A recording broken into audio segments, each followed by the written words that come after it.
સમયસર બંધ અધિકારમાં શ્લોક 165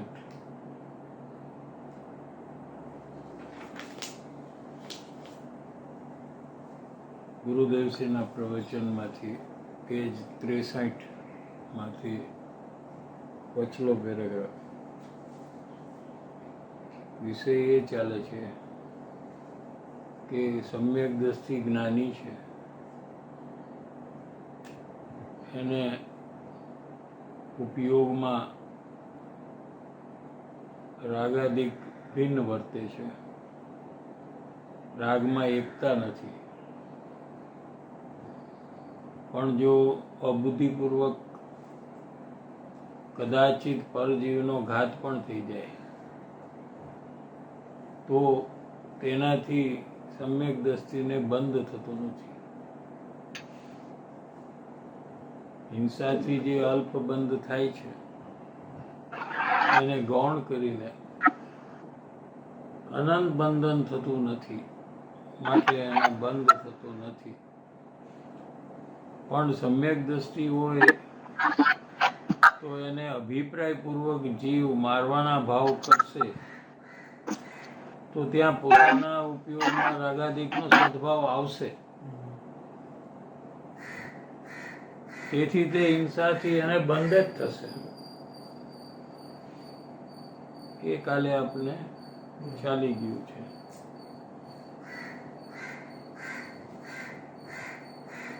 અત્યારે વચલા પેરેગ્રાફમાં પરજીવને જીવાડવાનો અભિપ્રાય, બીજા જીવને હું જીવાડી શકું છું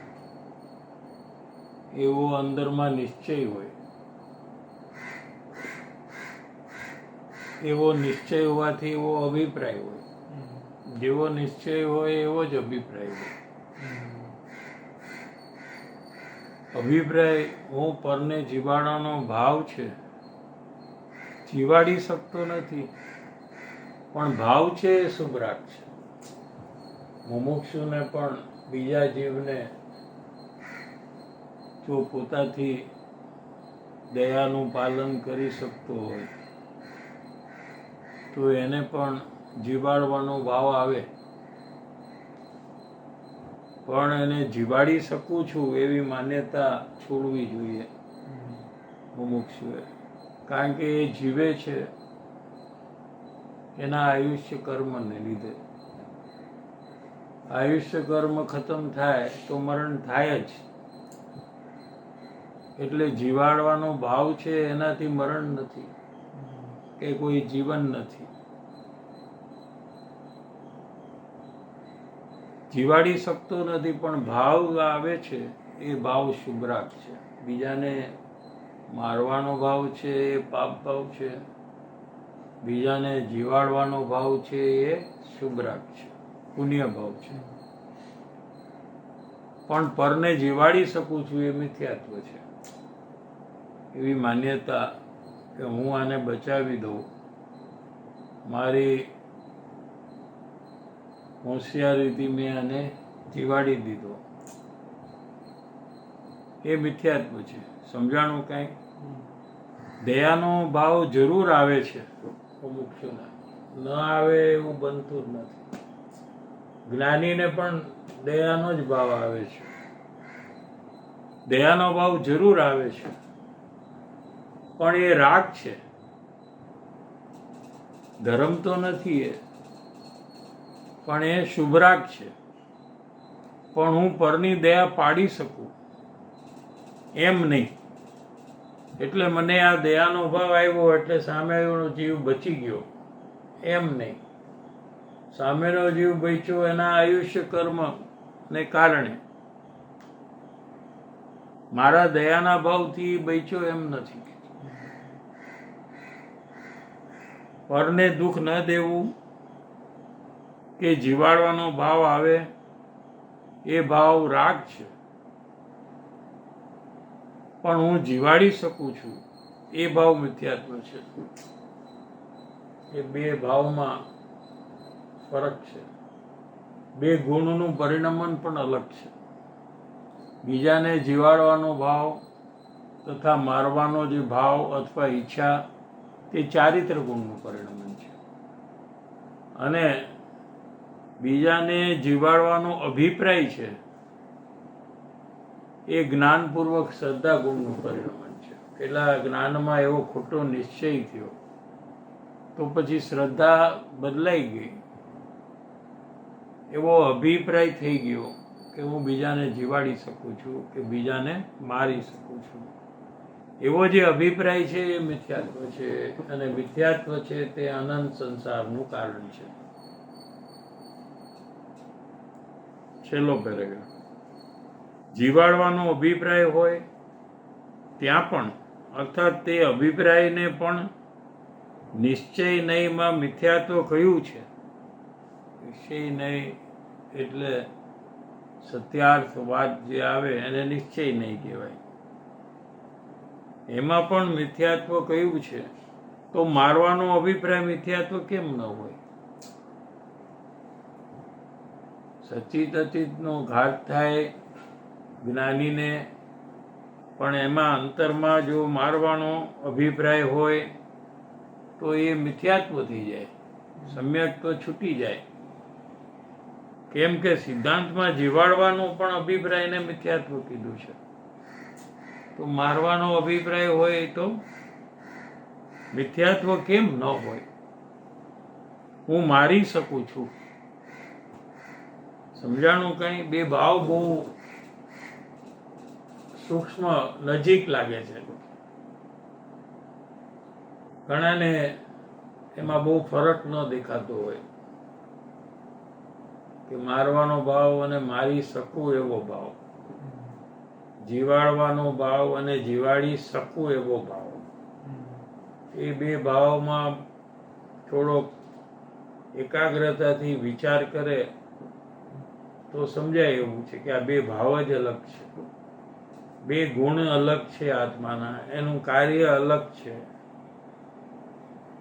એકમાં તો શક્યતાની વાત આવી કે હું આમ કરી શકું છું એવો નિશ્ચય, અને એકમાં જ્ઞાની હોય તો એને હું આને મારી શકું છું એવો ભાવ નથી,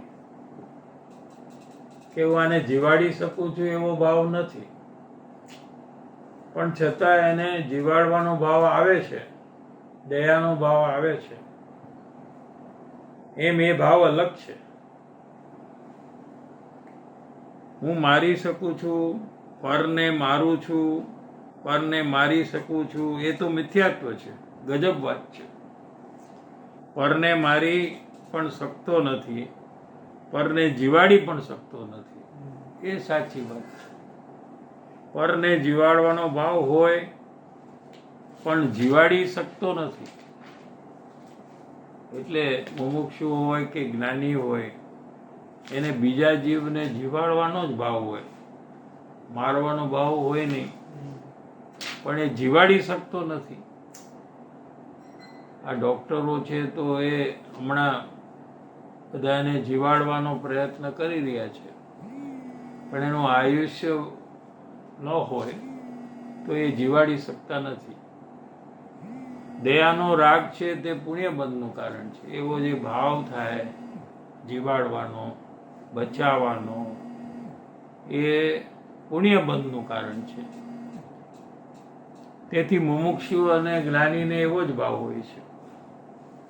પરને મારી શકું છું એવી માન્યતા મિથ્યાત્વ છે. કેમ કે એમાં કર્તા બુદ્ધિ છે કે હું આને મારી શકું. એક દ્રવ્ય બીજા દ્રવ્યને નુકસાન કરી શકે છે, એ માન્યતા મિથ્યાત્વ છે. પણ પરને મારવાનો ભાવ આવ્યો, પણ પરને મારી શકું છું એવો અભિપ્રાય નથી, તો એ ભાવ છે એ પાપ છે, પણ મિથ્યાત્વ નહીં. અરે આવો ફેર હવે ક્યાં છે?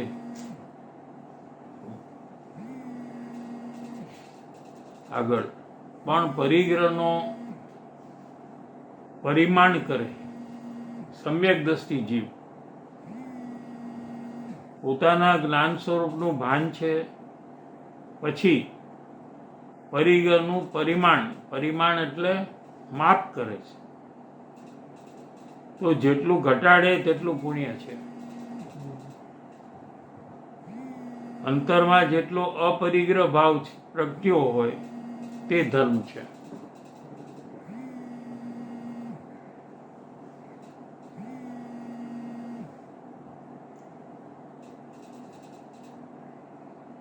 પરિગ્રહ નું પરિમાણ કરે, માપ કરે, ઘટાડે. સમ્યક દ્રષ્ટિ જીવ પણ પોતાના જ્ઞાન સ્વરૂપનું ભાન છે કે હું જ્ઞાન સ્વરૂપી છું, કોઈ પરિગ્રહ મારો નથી, એવું અંતર ભાન છે. પછી પરિગ્રહનું પરિમાણ માપ કરે એવો ભાવ આવે, કરી ન શકે. પૈસાનું દાન દેવું અથવા લોભનો ઘટાડવાનું કાર્ય જીવ કરી શકે છે, પણ પૈસાને દાન દઈ શકે છે એમ નથી.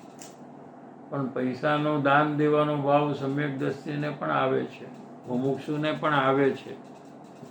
એ પરિગ્રહ છે. પૈસા એ પરિગ્રહ છે, એને ઘટાડવાનું ભાવ જે છે એ પુણ્ય ભાવ છે, ધર્મનો ભાવ નથી, શુભ ભાવ છે. પણ આત્માનું જ્ઞાન થયા પછી એવો ભાવ આવે છે. જ્ઞાનીને પણ એવો ભાવ આવે છે, તો મુમુક્ષુને તો એવો ભાવ આવે જ છે. અંતરમાં જેટલો અપરિગ્રહ ભાવ પ્રગટ્યો હોય તે ધર્મ છે. આત્માના આશ્રયે આત્માની જે શુદ્ધતા વધે છે તે અપરિગ્રહ ભાવ છે અને તે ધર્મ છે. સમ્યક દ્રષ્ટિ ચક્રવર્તી હોય અને રાજપાટ કરે, રાજ્યનું સંચાલન કરે છે, તો તે હું કરી શકું એવી બુદ્ધિ સમ્યક દ્રષ્ટિને નથી હોતી. આ રાજ્યનું કાર્ય હું કરી શકું છું, મારા કારણે આ બધું રાજ્ય બરાબર ચાલે છે, એવી બુદ્ધિ સમ્યક દ્રષ્ટિને હોતી નથી. ફક્ત રાગ થાય છે, એવો ભાવ આવે છે કે હું રાજ્યનું બરાબર સંચાલન પ્રમાણિક રૂપે કરું. આસક્તિનો રાગ થાય છે. ચક્રવર્તીનું રાજ છે એટલે આસક્તિ તો છે ને. રાજ મારું છે એમ નહીં, પણ રાજ્ય મારું છે એ નથી. એના પ્રત્યે પ્રેમ અને રાગ છે તેટલો ચારિત્રનો દોષ છે જ્ઞાનીને. જ્ઞાનીને ચારિત્રનો દોષ છે જેટલો એને પ્રજા પ્રત્યે રાગ છે, પ્રેમ છે, રાજપાટ કરવાનો જે ભાવ છે એ ચારિત્રનો દોષ છે. પણ એ રાગ મારો છે એવો મિથ્યાત્વનો દોષ હોતો નથી.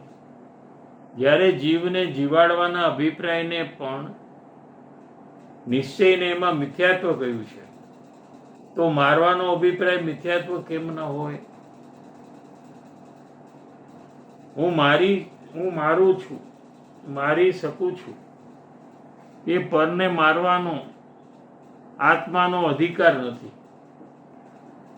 આત્મા ભાવ કરે પણ એને મારી શકે એવી તાકાત આત્મામાં નથી.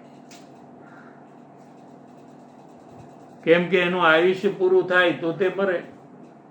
મારવાનો ભાવ આવે એટલે મરે એમ નથી. છતાં હું મારી શકું છું એ પાપ છે, મિથ્યાત્વ છે. એને મિથ્યાત્વ અવશ્ય થશે. મારવાના ભાવથી પાપ થશે, મારી શકું છું એનાથી મિથ્યાત્વ થશે. માટે કથનને નૈ વિભાગથી એટલે નૈના પ્રકારથી યથાર્થ સમજી શ્રદ્ધાન કરવું કે આ કઈ અપેક્ષાએ કથન છે એ સમજીને શ્રદ્ધાન કરવું. સર્વથા એકાંત માનવું તે તો મિથ્યાત્વ છે. પરને મારવાનો ભાવ હોય, અમારાથી મર્યો નથી, અમે તો સમ્યક દ્રષ્ટિ છીએ, તો તે સ્વચ્છંદી છે. શું કે છે અહીંયા કે પરને મારે, કોઈ બીજાને મારી નાખે અને અંદરમાં મારવાનો ભાવ પણ હોય અને એવી માન્યતા હોય કે મારાથી આ મર્યો છે,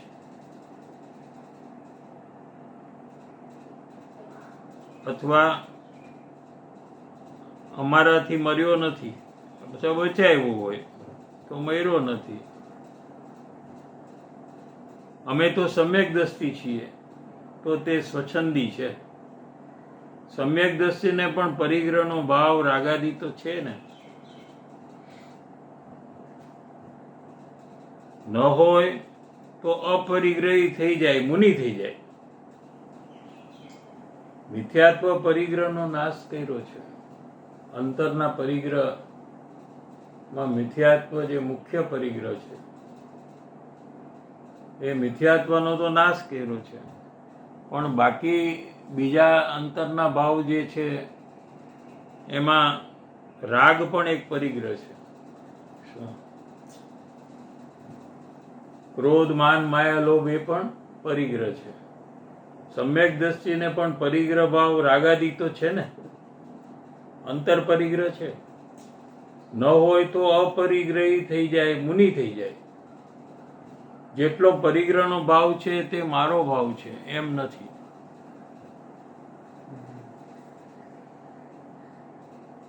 એ ભાવ મારો નથી અને એ પરિગ્રહ મારો નથી એમ નહીં, પણ તેમાં આસક્તિનો ભાવ, પરિગ્રહમાં આસક્તિનો ભાવ આવે છે સમ્યક દ્રષ્ટિને, તેટલું એને પાપ છે, એટલો ચારિત્રનો દોષ છે. આ સમ્યક દર્શનનો દોષ નથી, આ પણ મિથ્યાત્વનો દોષ. શું મિથ્યાત્વનો દોષ નથી આ? શું શ્રી રાજા હોય, યુદ્ધ કરવા જાય તો એમને તો ખબર બી હોય કે આ યુદ્ધમાં ઘણા લોકો મરશે કેવું. એ જવાબદારી છે ને રાજાની. પણ રાજાની જવાબદારી છે કે પોતાનું રાજ્યની સંભાળ કરે, એટલે એને એવો ભાવ આવ્યા વગર એ નહીં. અને રાજા છે તો લડાઈ કરે, અને લડાઈ કરે તો હિંસા થવાની છે, એટલે એમને ખ્યાલ છે. પણ એમને લડાઈ હું કરી શકું છું એવો ભાવ નથી, તેથી મિથ્યાત્વ નથી, માટે એમને અનંત બંધન નથી.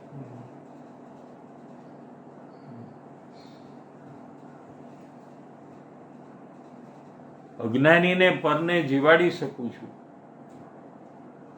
પરની દયા પાડી શકું છું. બિલકુલ બધું છોડી દીધું હોય છતાં પરની દયા પાડી શકું છું એમ માનતો હોય તો મિથ્યાત્વનો પરિગ્રહ પડ્યો છે. આમ બધું ત્યાગી દીધું હોય, જંગલમાં વયો ગયો હોય, રાજા હોય તો રાજ્ય છોડી દીધું હોય, બધું છોડીને જંગલમાં નગ્ન થઈને ગયો હોય, પણ એને જ્યારે દયાનો ભાવ આવે જંગલમાં પણ, તો કે મારી દયાથી આ જીવ બચી ગયો કે પ્રાણીઓ બચી ગયા એમ માનતો હોય તો એને મિથ્યાત્વનો પરિગ્રહ છે. એક પણ પરિગ્રહ છોડ્યો નથી એને. મિથ્યાત્વનો જેને પરિગ્રહ છે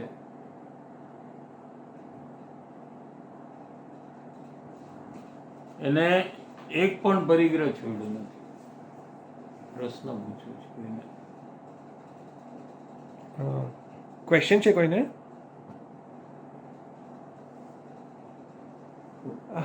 હા પૂર્વી ભાભી, પ્લીઝ કન્ટિન્યુ. હા, આખરી minute.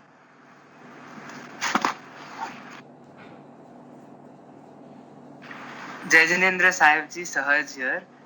I had this question that when Gnani Purush does not have the abhipraya that he can, the belief that he can kill someone, so then why does he get that bhav that he wants to kill someone? There are some duties which is assigned by Purvakaram to a Gnani. For example, he may be a king, so it's his duty to take care of the kingdom. So a neighboring king can try to take his kingdom. So as a king, it is his duty to protect the kingdom. So in such work, when he tries to protect, he may go to war with the other king. And so there the war, there will be a lot of deaths. So he doesn't have a desire to kill anybody, but he has a desire to protect his kingdom. So in such event there are deaths.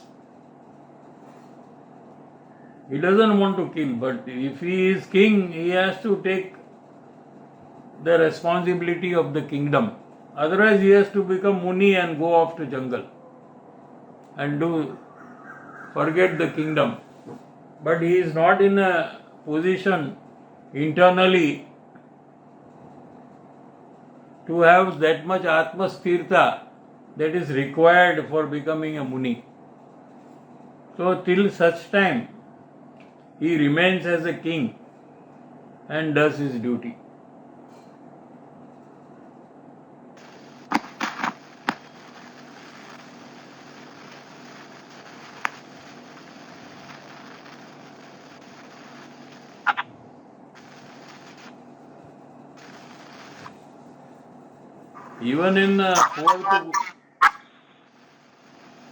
Even in fourth Gurustan, a Gnani doesn't have an intention to kill anybody.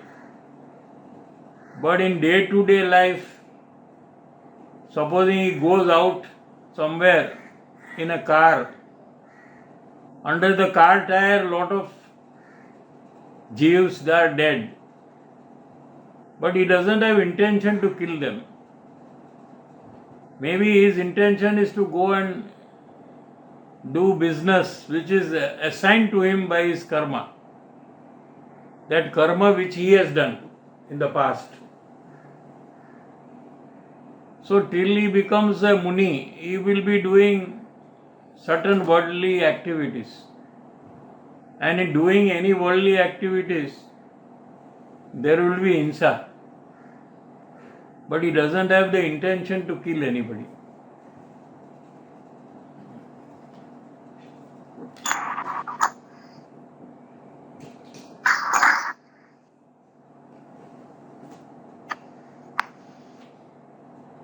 હવે આગળ અજ્ઞાની પરને જીવાડી શકું છું, પરની દયા પાડી શકું છું. બિલકુલ બધું છોડી દીધું હોય છતાં પરની દયા પાડી શકું છું એમ માનતો હોય તો મિથ્યાત્વનો પરિગ્રહ પડ્યો છે. એક પણ પરિગ્રહ છોડ્યો નથી. આવી વાત છે. અને અહીં 6 ખંડનું રાજ હોય સમ્યક દ્રષ્ટિ જ્ઞાનીને, તો પણ અંદરમાં એ રાજ મારી ચીજ છે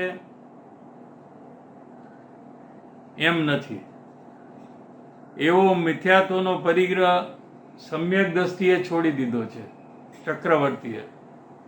અને મુનિ બધું છોડીને જંગલમાં વ્યો ગયો. બાહ્ય પરિગ્રહ બધો છોડી દીધો અને જંગલમાં વ્યો ગયો.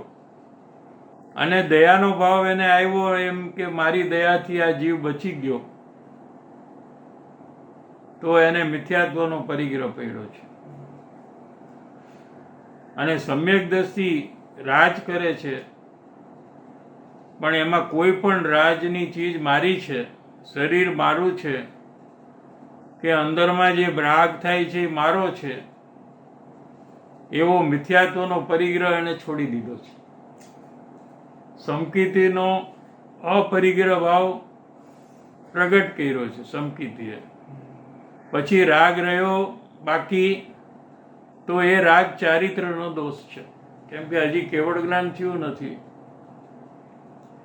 ખાલી અનંતાનુબંધી ક્રોધમાન માયા લોભનો નાશ કર્યો છે જ્ઞાનીએ, પણ હજી 3 કષાય બાકી છે. એમાં પેલું અપ્રત્યાખ્યાનાવરણી ક્રોધમાન માયા લોભ બાકી છે, પછી પ્રત્યાખ્યાનાવરણી ક્રોધમાન માયા લોભ બાકી છે જ્ઞાનીને, અને ત્યાર પછી સંજ્વલન ક્રોધમાન માયા લોભ બાકી છે. એટલો રાગ રહી ગયો છે. એ રાગ ચારિત્રનો દોષ છે. સમજાણું કાંઈ? સમકીર્તિને રાગ તો થાય છે. કોઈ એમ કે સમ્યક દર્શન હોય, જ્ઞાની હોય, એને રાગ ન થવો જોઈએ, એને તો ખાલી વિતરાગતા હોવી જોઈએ, એને ગુસ્સો ન આવવો જોઈએ. તો કે એમ નથી. સમકીર્તિને પણ ક્રોધ માન માયા લોભના પરિણામ થાય છે. તીર્થંકર શાંતિનાથ, કુંથુનાથ, અરનાથ ચક્રવર્તી હતા. 24 તીર્થંકરમાં 3 તીર્થંકર શાંતિનાથ, કુંતુનાથ અને અરનાથ, એ 3 ચક્રવર્તી હતા. ચક્રવર્તી એટલે આખી દુનિયાના રાજા હતા. સમ્યક દ્રષ્ટિ, પણ આખી દુનિયાના રાજા હતા. લડાઈ કરવા ગયા, એ લોકોને પણ લડાઈ કરવી પડી. એમને 3 જ્ઞાન હતા: સમ્યક મતિ, સમ્યક શ્રુત અને સમ્યક અવધિ. એ 3 જ્ઞાન લઈને આવ્યા હતા જન્મથી. શાહિક સમકીર્તિ હતા. એવું સમ્યક દર્શન હતું કે જે કદી પડે નહીં, જે કેવડી ભગવાનના પાદમૂલમાં થાય, એમના નિમિત્તે થાય. એ સમકીર્તનો પ્રકાર એવો હોય કે એ કદી પડે નહીં. એને શાહિક સમકીર્ત કહેવામાં આવે છે. 2 ભાઈઓ લડ્યા, એ બીજો દાખલો આપ્યો. બાહુબલી અને ભરત. પણ એ રાગનો દોષ છે, ચારિત્ર દોષ છે, મિથ્યાત્વનો નહીં. મિથ્યાત્વના દોષ અને ચારિત્રના દોષમાં મોટું અંતર છે. કેમ કે મિથ્યાત્વનો દોષથી અનંત પરિભ્રમણ થાય છે, અને ચારિત્રનો દોષ છે એનાથી અલ્પ બંધન થાય છે, અને જે આગળ જઈને ખતમ થઈને મોક્ષની પ્રાપ્તિ થાય છે. મિથ્યાત્વમાં પરને જીવાડી શકું છું, મારી શકું છું, સુખી કરી શકું છું, પરને અનુકૂળ સામગ્રી દઈને સુખી કરી શકું છું, પ્રતિકૂળ સામગ્રી આપીને દુઃખી કરી શકું છું. આ બધો મિથ્યાત્વ ભાવ છે, જે જ્ઞાનીને હોતો નથી. ફરીથી લઈએ કે મિથ્યાત્વ ભાવ કોને કહેવાય? કે હું પરને એટલે બીજાને જીવાડી શકું છું. હું મહેનત કરું, દવા આપું તો એને જીવાડી શકું છું, અથવા હું એને ગનથી મારી શકું છું, બુલેટથી મારી શકું છું, અથવા હું એને સુખી કરી શકું છું, એને દુઃખ મટાડી દઉં છું. હું એનું ધ્યાન રાખીને એને સુખી કરી શકું છું. એને કોઈ સારી વસ્તુ આપું એટલે એ સુખી થઈ જાય, એને પૈસા આપું તો એ સુખી થઈ જાય, અને પ્રતિકૂળ સામગ્રી આપીને દુઃખી કરું એટલે એને તકલીફ થાય એવું કોઈ કાર્ય કરીને હું એને દુઃખી કરી શકું છું, એ બધો મિથ્યાત્વ ભાવ છે. કેમ કે આપણા કરવાથી સામેવાળો સુખી પણ નથી થતો અને દુઃખી પણ થતો નથી. એ સુખી દુઃખી પોતાના કારણે થાય છે, આપણે કારણે કોઈ બીજો દુઃખી સુખી થતો નથી. એમ સિદ્ધાંત હોવા છતાં મુમુક્ષુને પણ બીજાને દુઃખ આપવાનો ભાવ આવતો નથી. કેમ કે પોતા બીજાને દુઃખ આપે એ ભાવ પાપ છે, એવો ભાવ મુમુક્ષુને આવતો નથી.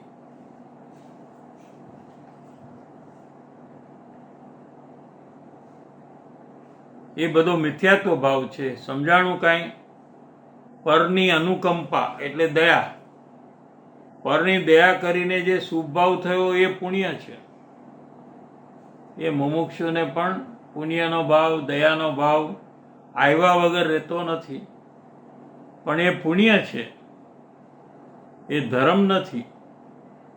હું પરને જીવાડી શકતો નથી, પણ મને અનુકંપાનો ભાવ આવ્યો એ શુભ ભાવ છે. આપણને બીજાની દયાનો જે ભાવ આવે એને કારણે સામેવાળો બચી જાય એમ બનતું નથી, છતાં એવો ભાવ આવ્યા વગર રહેતો નથી.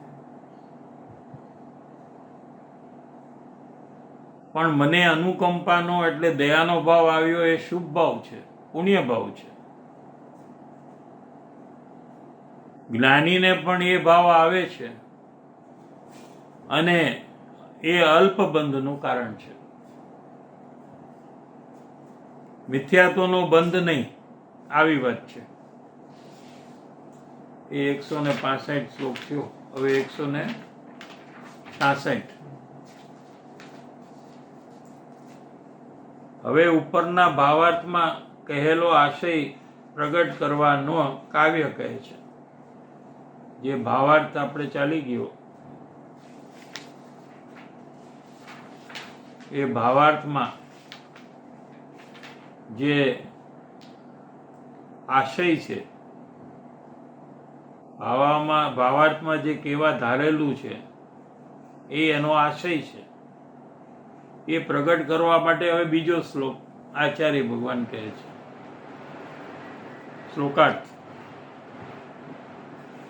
તથાપિ અર્થાત લોક આદિ કારણોથી બંધ કયો નથી અને રાગાદિકથી જ બંધ કયો છે. તો પણ તથાપિ એટલે તો પણ કે લોક આદિ કારણોથી બંધ કયો નથી. પેલા આપણને કારણો બધા આપી દીધા, એનાથી બંધ કયો નથી અને રાગાદિકથી જ બંધ કયો છે. તો પણ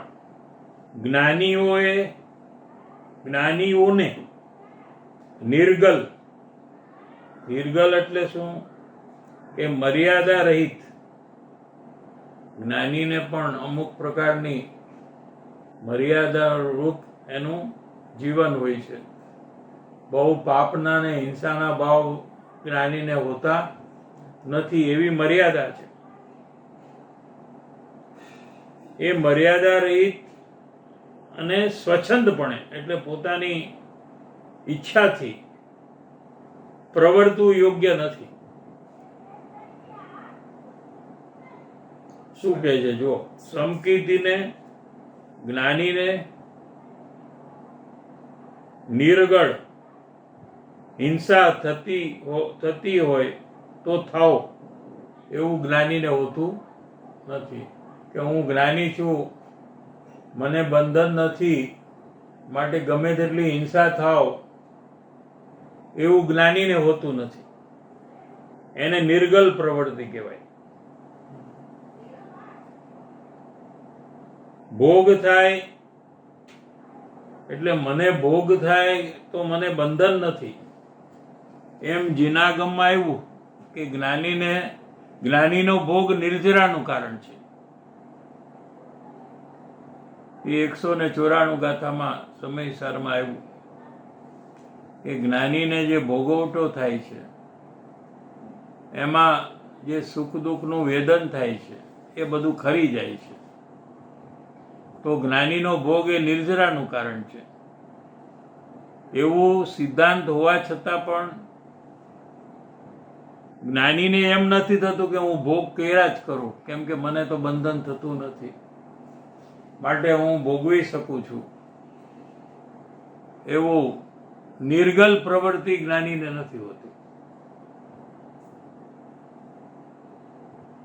એ તો આસક્તિથી કોઈ હિંસાનો કે ભોગનો ભાવ આવી જાય છે, એ તો આસક્તિ છે. ચાહતા નથી કે હું હિંસા કરું, છતાં કોઈ કાર્યમાં હિંસા થઈ જાય છે. ચાહતા નથી કે હું ઘણો ભોગ ભોગવું, પણ આસક્તિથી એવો ભોગનો ભાગ આવી જાય છે. એમાં કોઈ પાપ જ નથી. ગમે તે ભોગ કરો, ગમે તે જીવ હિંસા પામો, એવી નિર્ગળ પ્રવૃત્તિ સમકીતીને હોતી નથી. જ્ઞાનીને પણ ખબર છે કે આ ભોગવાનો ભાવ છે એ પાપ છે, આ બીજા જીવને મારવાનો ભાવ છે એ હિંસા પાપ છે. હું સમકીતી છું તો મને બંધન નથી, એમ નથી. બંધન તો અનંત બંધન નથી, પણ અલ્પ બંધ પણ જ્ઞાની મટાડવા ચાહે છે. એટલે જાગૃતિપૂર્વક ભોગના ભાવ ઘટાડે, હિંસાના ભાવ ઘટાડે એવી પ્રવૃત્તિ જ્ઞાનીઓની હોય છે. સમજાણું કાંઈ? આ તો ભાઈ જેને જગતથી જુદા પડવું હોય, જેણે આત્માનું કલ્યાણ કરવું હોય તેની વાત છે. આ તો આ માર્ગ જ આખો દુનિયાથી જુદો છે. શું દુનિયામાં જેમ ચાલે છે એમ નથી. આ તો આત્માને કલ્યાણનો માર્ગ છે. આત્માને પૂર્ણ સુખની પ્રાપ્તિ કેવી રીતે થાય એવો માર્ગ છે આ. જેણે આત્મકલ્યાણ કરવું છે, સુખી થવું છે, એના માટે આ બધી વાત છે. બાકી કે દુનિયા આખી અબજપતિ ને કરોડપતિ બધા માગણો ભિખારી છે. દુનિયામાં તો પૈસા વધારે હોય એની કિંમત છે. સમ્યક જ્ઞાનીની કઈ કિંમત નથી લોકોને, પણ પૈસાવાળા કોઈ હોય તો એની કિંમત છે. કોઈ અબજપતિ હોય કે કોઈ કરોડપતિ હોય, શું પણ એ તો બધા ભિખારી છે. ગમે તેટલા પૈસા હોય તો પણ અંદરમાં તૃષ્ણા એટલી બધી છે કે હજી મને વધારે મળે, એવો અંદરમાં તૃષ્ણાનો ભાવ ઘણો હોય છે. ભિખારી છે, માંગણ છે. માંગણ એટલે માયગા કરે. પરમાંથી સુખ લાવો, પૈસામાંથી સુખ લાવો, શરીરમાંથી સુખ લાવો, મીઠાઈમાંથી સુખ લાવો, આઈસ્ક્રીમમાંથી સુખ લાવો, ગાડીમાંથી સુખ લાવો, કુટુંબ પરિવારમાંથી સુખ લાવો, એમ ભીખ માગે છે. પોતાના અંદરમાં આનંદ સુખ ભરેલું છે, છતાં બહારમાં ભીખ માગે છે. ભિખારી છે. 50 લાખ ને 25 લાખ ને કરોડ ને 2 કરોડ ધૂળ. અત્યારે તો અમેરિકામાં અબજપતિ ઘણા છે આગળમાં.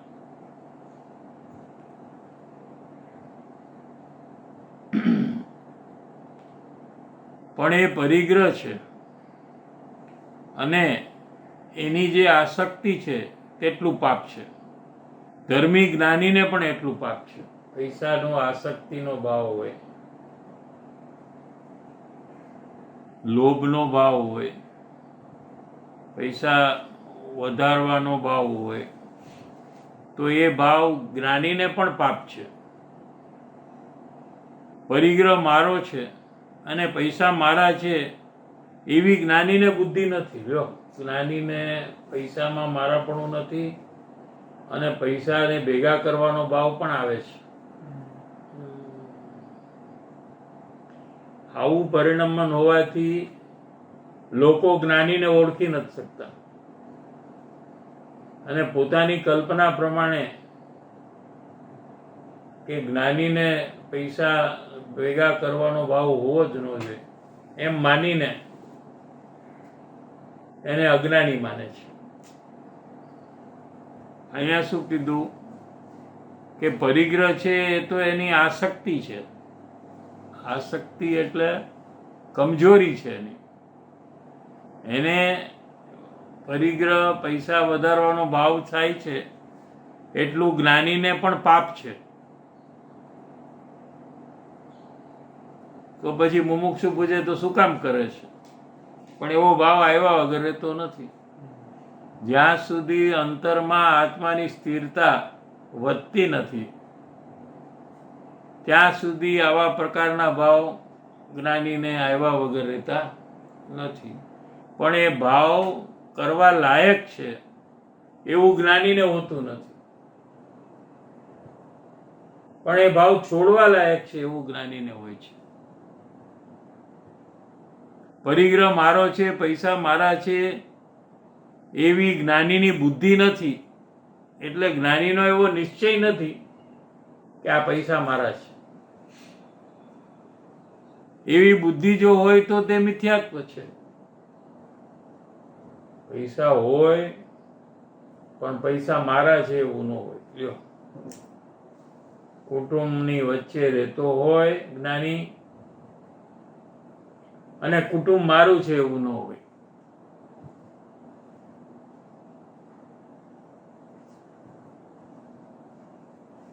એમ વિષય સુખમાં એને બુદ્ધિ આવે છે પણ વિષય સુખ સુખ છે એવી જ્ઞાનીની બુદ્ધિ નથી.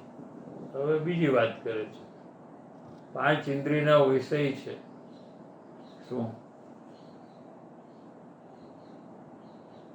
એ પણ 5 ઇન્દ્રિયના વિષય ભોગવાનો ભાવ જ્ઞાનીને પણ આવે છે.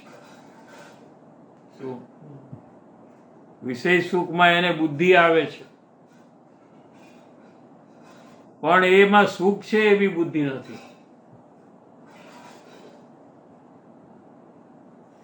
શું કહે છે? અરે વિષયની વાસના આવે છે. શું કહે છે?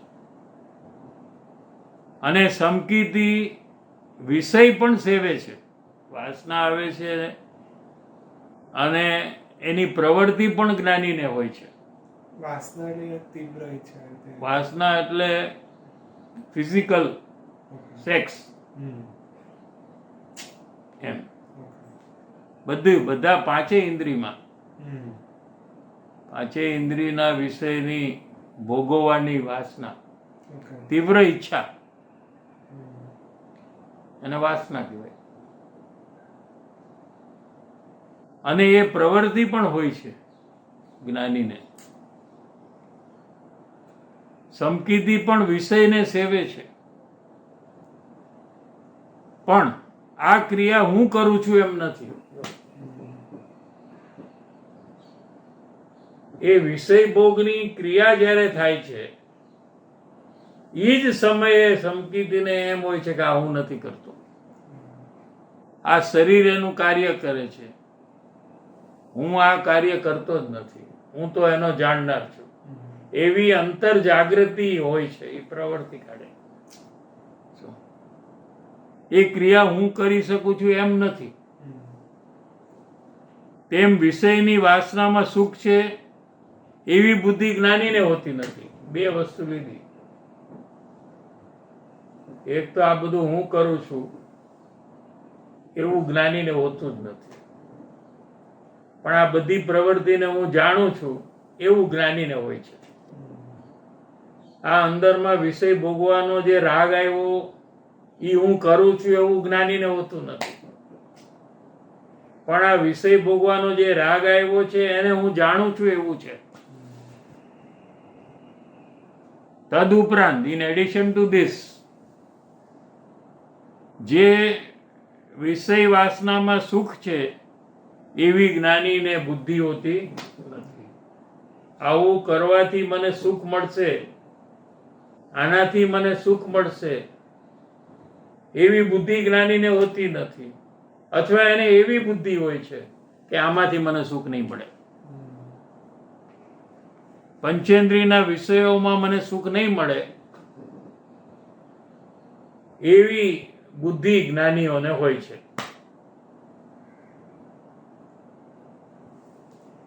સાહેબજી મારા અંદરમાં મેં જોયું તો જ્યાં લાગે એવું સુખ મળશે એટલે ઈ વસ્તુની ઈચ્છા ઉત્પન્ન કર્યા કરે, એટલે હું લિંક કરું છું. અને ડિસિઝન પણ છે કે એમાંથી મને મળશે.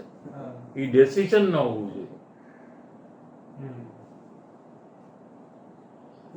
સમજાય એટલું સમજો, બાકી તો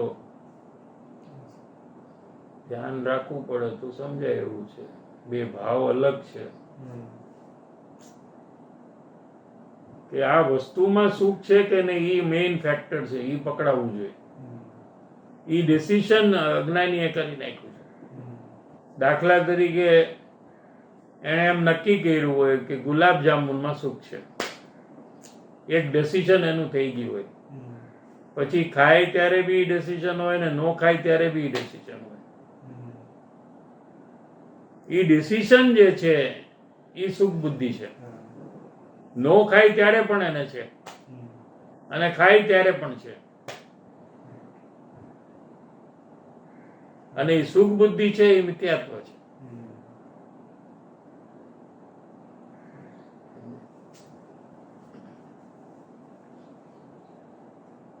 વિષય વાસનામાં સુખ છે એવી બુદ્ધિ જ્ઞાનીને હોતી નથી. વિષય વાસના હોય છે પણ એમાં સુખ છે એવી બુદ્ધિ જ્ઞાનીને નથી હોતી. એક અને એ કાર્ય શરીરનું છે, મારું નથી, એને હું કરતો નથી. એમ એમાં શરીરના કાર્યમાં કરતા બુદ્ધિ પણ સ્વામિત્વ બુદ્ધિ પણ નથી. આહા એને એમાં સુખ બુદ્ધિ થઈ જાય તો તે મિથ્યા દ્રષ્ટિ છે. એ ભોગવવાના કાળે એને જો એમાં સુખ બુદ્ધિ થઈ જાય તો તરત જ એને મિથ્યાત્વ થઈ જાય, એનું સમ્યક્ત્વ રહે નહીં. ચાહે તો ત્યાગી હોય પણ કોઈ પણ વસ્તુમાં જો સુખ છે એવી માન્યતા થઈ જાય, સુખ બુદ્ધિ થઈ જાય તો પણ એ મિથ્યા દ્રષ્ટિ થઈ જાય. ઝીણી વાત છે ભાઈ, કેમ કે સુખ તો ભગવાન આત્મામાં છે, સુખ તો બહારમાં છે નહીં. એ સિવાય ક્યાંય પણ પરમાં સુખ માને તો મૂળ છે, ભાવ આવે છે પણ સુખ બુદ્ધિ નથી.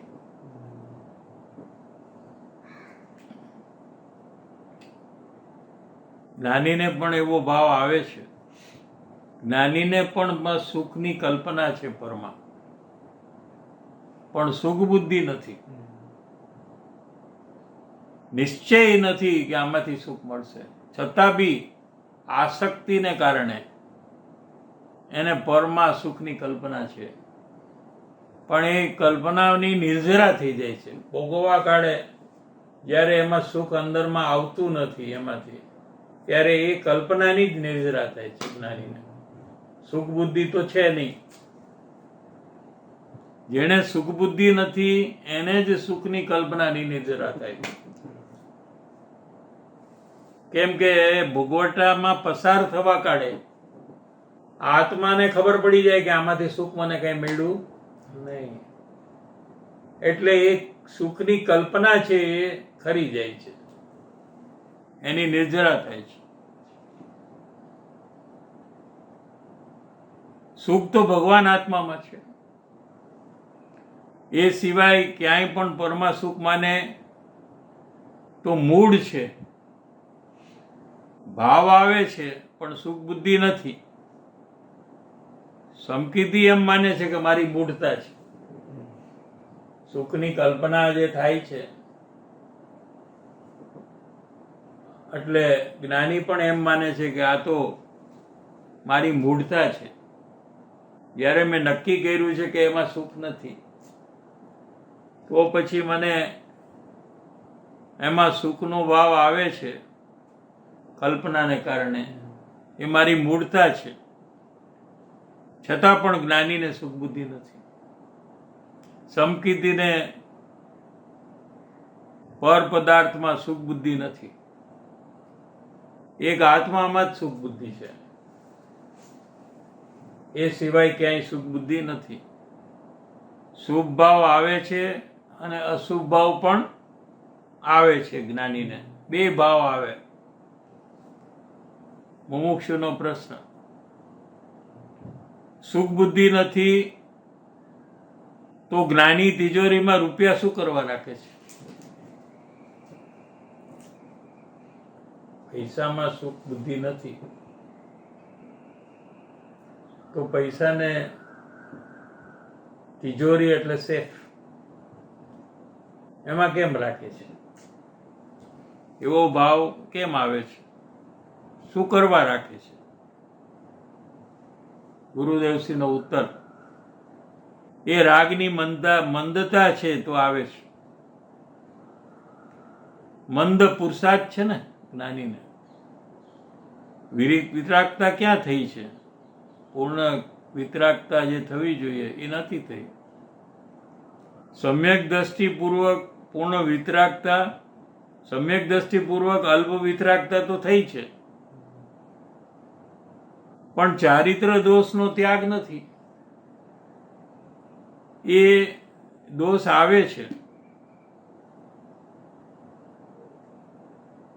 સ્વચ્છંદપણે પ્રવર્તવું યોગ્ય નથી કહ્યું. સમ્યક દ્રષ્ટિને પરની હિંસા કરવી કે પરને બચાવવું એવું સ્વચ્છંદતા પૂર્વક નથી. એ તો થઈ જાય છે. પરની હિંસા એ તો ક્યારેક અજાણતા થઈ જાય છે. જાણી જોઈને મારવાની ઈચ્છાથી એ કાર્ય થતું નથી.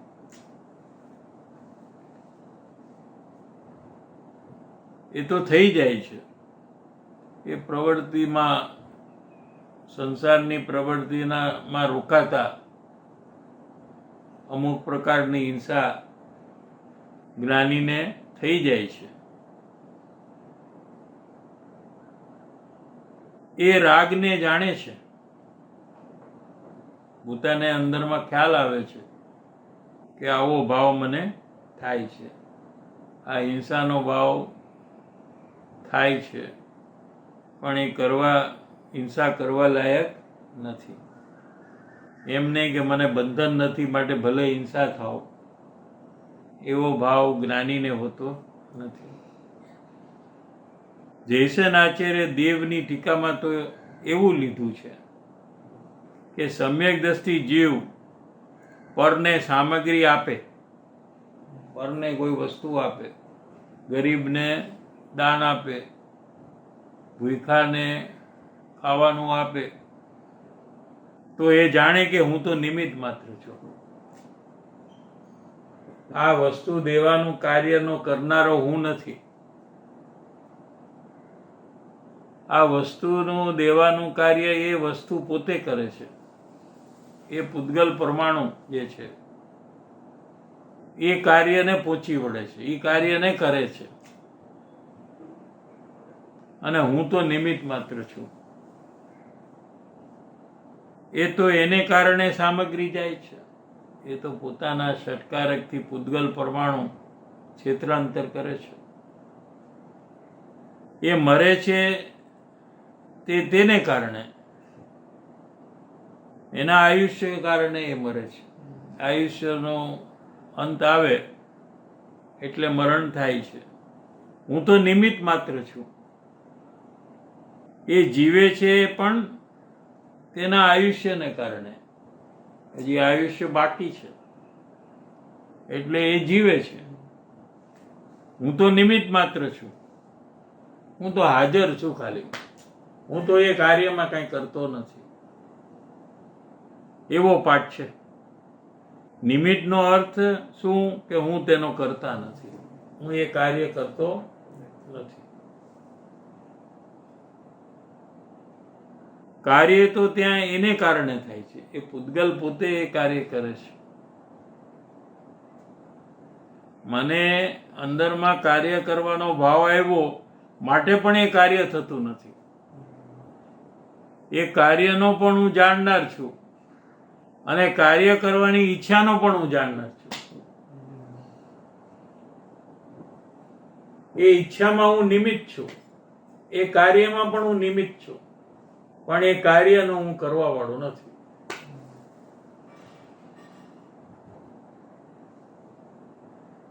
અરે માર્ગ ઘણો ગંભીર છે.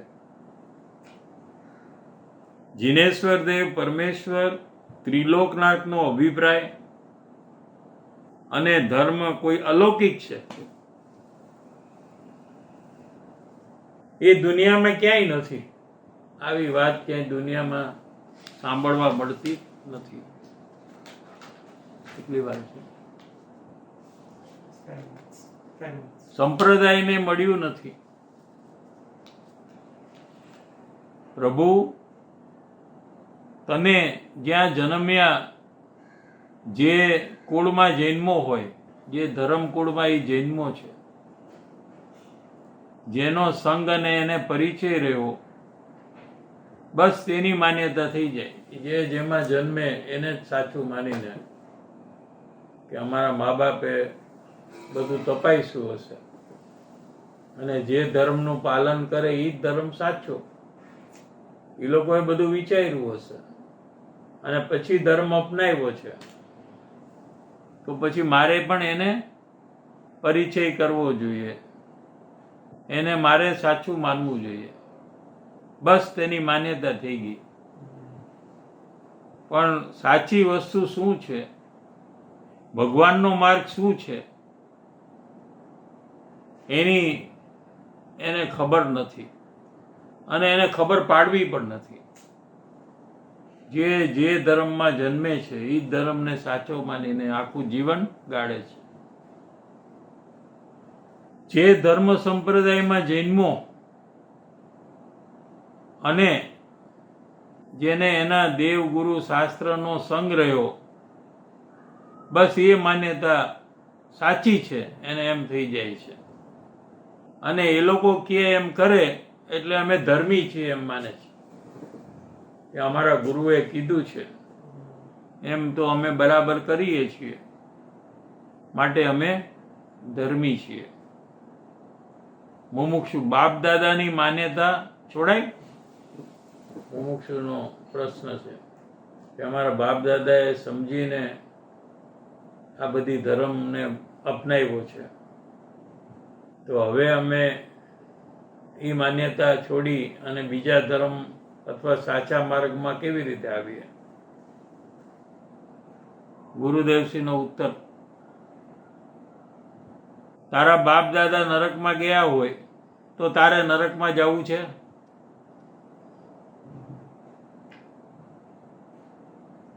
શ્રેણીક રાજા નરકમાં ગયા.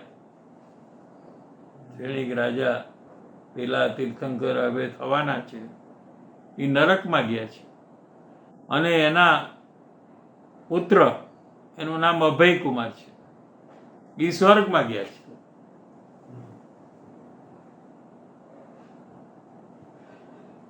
અભયકુમાર સ્વર્ગમાં ગયા અને તેનો પુત્ર મોક્ષમાં ગયો. દાદા નરકમાં, બાપા સ્વર્ગમાં અને પુત્ર મોક્ષમાં. બાપ દાદા પ્રમાણે કરે તો આવી રીતે કેવી રીતે થાય? તેની સાથે સંબંધ શું? બાપે કર્યું એટલે એને એમ કરવું એમ છે? આમ તો સંસારમાં એના બાપ કે એમ ક્યાં માને છે, પણ ધર્મની વાત આવે તો કે અમારા બાપ દાદા જે ધર્મ પાડ્યો છે એ જ અમારે પાડવું છે, એ જ સાચો છે. એ સિવાય એના મા બાપની કોઈ વાત માનતો નથી. એમ છે. એનો આત્મા ભિન્ન છે, તારો આત્મા ભિન્ન છે, બાપની માન્યતા પરંપરાની જૂઠી હોય તો પુત્રએ છોડી દેવી જોઈએ. કુળની પરંપરા, કુટુંબ પરિવાર હોય,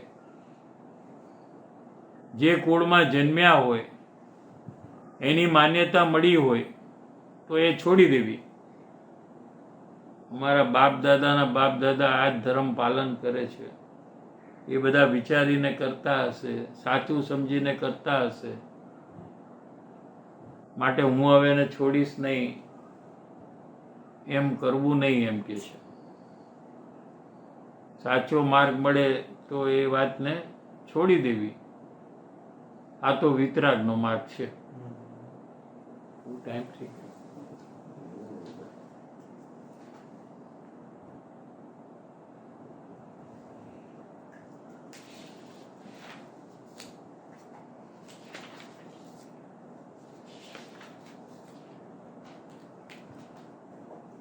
પરમુપકારી શ્રી સદગુરુ દેવનું જય હો. જીનવાણી માતનું જય હો. સનાતન દિગંબર જૈન ધર્મનું જય હો. સર્વે જ્ઞાની ધર્માત્માઓનું જય હો.